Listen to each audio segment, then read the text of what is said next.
Assalamualaikum warahmatullahi wabarakatuh. Waalaikumsalam warahmatullahi wabarakatuh.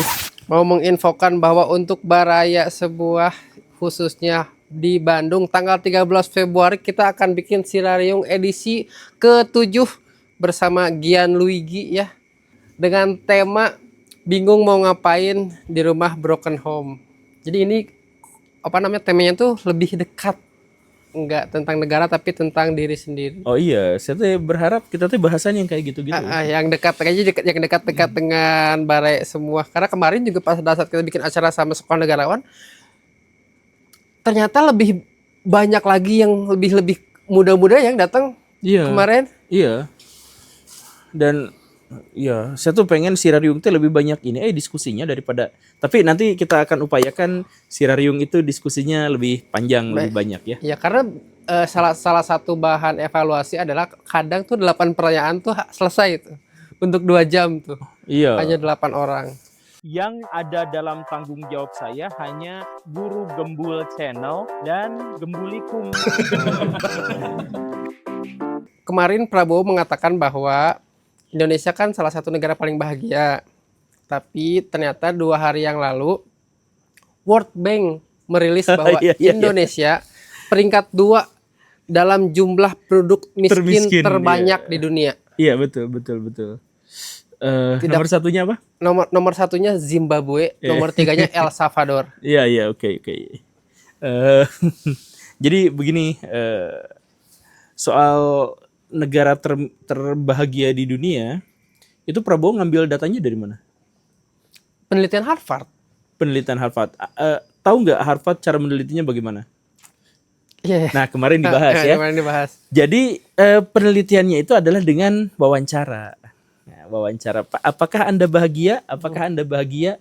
Gitu. Nah, jadi memang, tapi itu juga bukan sekarang-sekarang, itu beberapa tahun yang lalu kalau saya nggak salah. Tapi cross check lagi. Tapi itu beberapa tahun yang lalu Harvard memang pernah mengklaim bahwa Indonesia adalah salah satu negara paling bahagia. Tetapi itu tidak didasarkan pada indeks-indeks dan kriteria-kriteria yang terukur, tetapi kualitatif, yaitu bertanya, apakah Anda bahagia? Nah gitu kurang lebihnya. Nah, orang Indonesia itu adalah salah satu orang yang paling bersyukur. Dan karena itu maka orang Indonesia kalau ditanya itu pasti hasilnya itu positif. Nah, kemarin kita singgung, ini adalah ilustrasi yang sangat mudah gitu. Ketika orang Indonesia mengalami kecelakaan, kemudian kakinya terkilir, maka orang Indonesia itu ketika diwawancara, mereka tuh bahagia. Mereka tuh bersyukur. Alhamdulillah tadi saya kecelakaan cuman terkilir doang, padahal lihat kecelakaannya kayak gitu, aduh sedikit lagi sesenti lagi itu patah kaki saya. Ngelihat kayak gitu mah aduh ini bersyukur pisan. Nah, itu orang Indonesia tuh gitu. Coba ditambahin, naikin kesakitannya, kakinya beneran patah, orang Indonesia masih tetap akan bersyukur. Alhamdulillah ini cuman sebelah, gak mati saya tuh. Coba kalau itu kejadiannya bisa aja diamputasi saya ini. Untung cuman patah kaki bisa digini. Nah, karakteristik orang Indonesia itu seperti itu. Dan kalau mereka dan dalam pertanyaan-pertanyaan yang skupnya lebih luas, misalkan ketika ditanya, Anda kan miskin, bagaimana cara menjalani hidup? Ya, kaya dan miskin itu tidak berdampak pada bahagia dan penderitaan. Kalau kita bersyukur, kita pasti hidup tuh berkah. Kayak gaji emang kecil, tapi suka ada aja rezeki mah gak tahu dari mana, suka ada aja. Dan karena itu ya yang penting mah hidup mah cukup. Nah, watak dan pikiran orang Indonesia ketika mendapatkan wawancara yang terkait dengan penderitaan dan kebahagiaan, itu tuh template-nya gitu kan. Bener kan? Jadi orang Indonesia tuh emang dari dulu terkenal sebagai orang yang berupaya melihat segala sesuatu dengan sisi yang lebih positif. Sama kayak ini gak sih istilah makan gak makan yang penting kumpul, itu kan salah satu cara mereka bersyukur gitu juga, atau beda konteks. Beda konteks, cuman ini nih kebiasaan kita dalam hal mensyukuri itu baru rusak tuh tahun 2004. Oh, berarti itu kita mulai rusak di situ, tetapi masih sangat baik, masih positif, dan kita termasuk negara paling dermawan di dunia. Dengan data meskipun datanya termasuk termiskin tapi dermawan gitu. Dermawan. Nah, kalau ini ukurannya lebih kuantitatif. Jadi maksudnya diukur per tahun dia nyumbang berapa kali, bukan berapa nominalnya, tapi nyumbang berapa kali dan motifnya apa gitu. Nah, orang Indonesia itu masih ini. Jadi orang Indonesia itu ada di level kalau lihat ada bapak-bapak nuntun motor karena kehabisan bensin, ada aja yang Pak disetep Pak gitu, walaupun nggak kenal gitu. Nah itu kan bentuk sumbangan termasuk di dalamnya gitu. Nah Indonesia tuh masih unggul di situ. Nah tapi itu mohon jangan dijadikan sebagai patokan karena sekali lagi yang tadi Indonesia Bahagia itu metodenya itu adalah metode bertanya. Nah, begitu dan kita harus sesuaikan dengan kultur.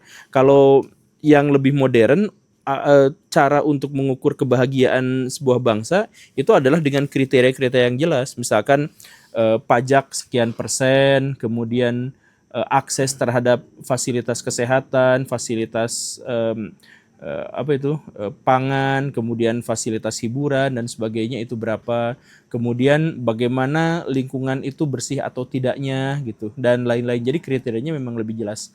Kalau di sini kriterianya tuh dia menggunakan standar yang disesuaikan dengan biaya hidup dan kesejahteraan di berbagai negara.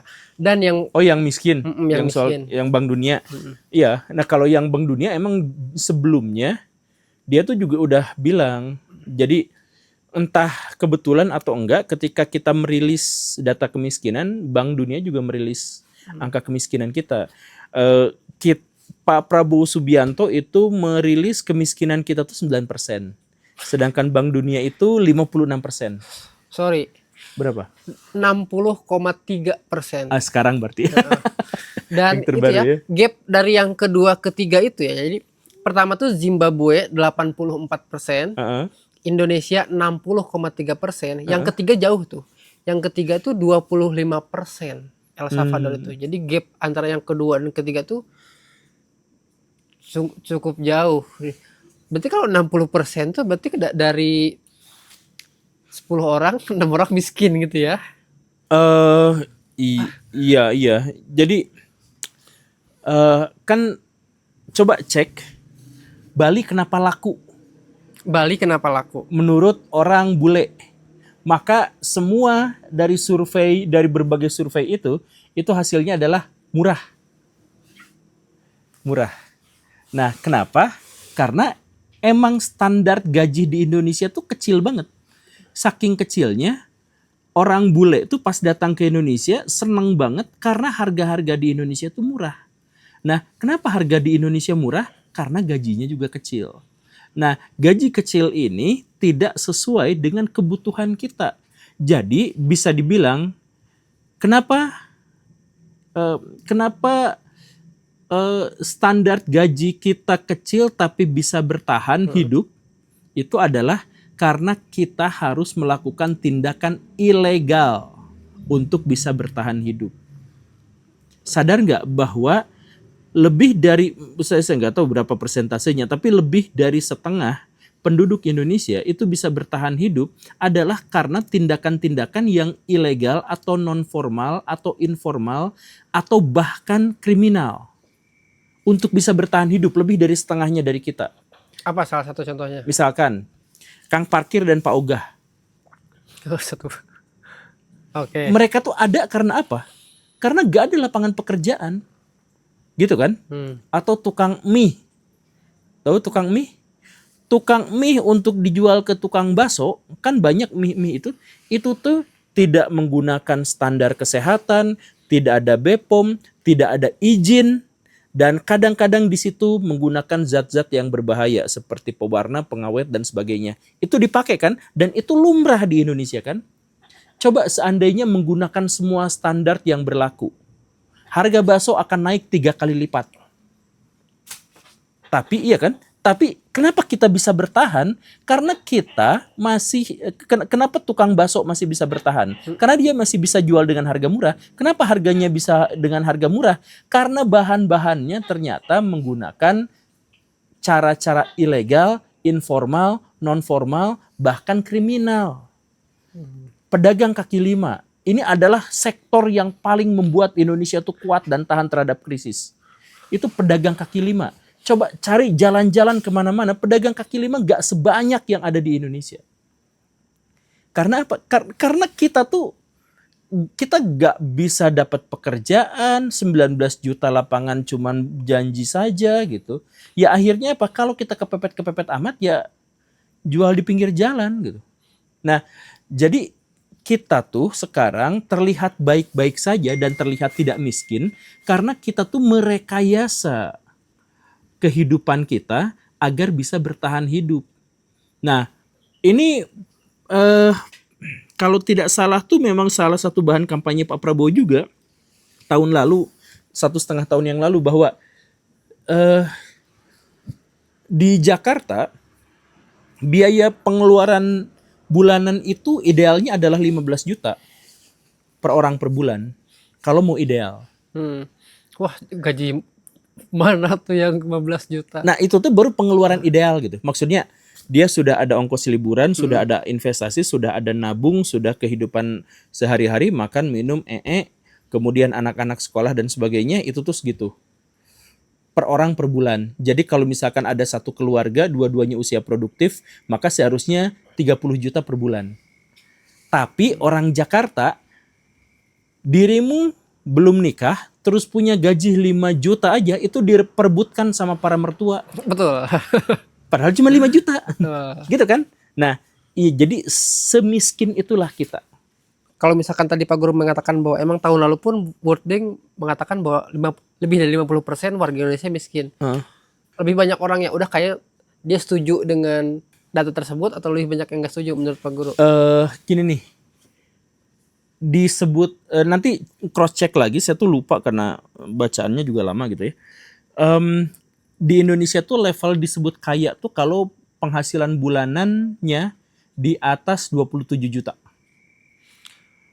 Itu kelas atas, berarti kelas atas atau kelas menengah? Bukan atau sangat bukan kaya? atas, bukan menengah tapi kaya, bukan kaya banget tapi kaya. Nah, disebut kaya tuh kalau penghasilan bulanannya tuh di atas 27 juta rupiah. Nah, kalau di bawah itu menengah dan di bawahnya lagi itu berarti fakir miskin begitu. Nah, fakir miskin itu saya lupa angka-angkanya tuh ya berapa, cuman fakir miskin tuh ini juga berbeda antara pemerintah Indonesia dengan World Bank. Pemerintah Indonesia tuh menyebut seseorang itu miskin kalau penghasilannya di bawah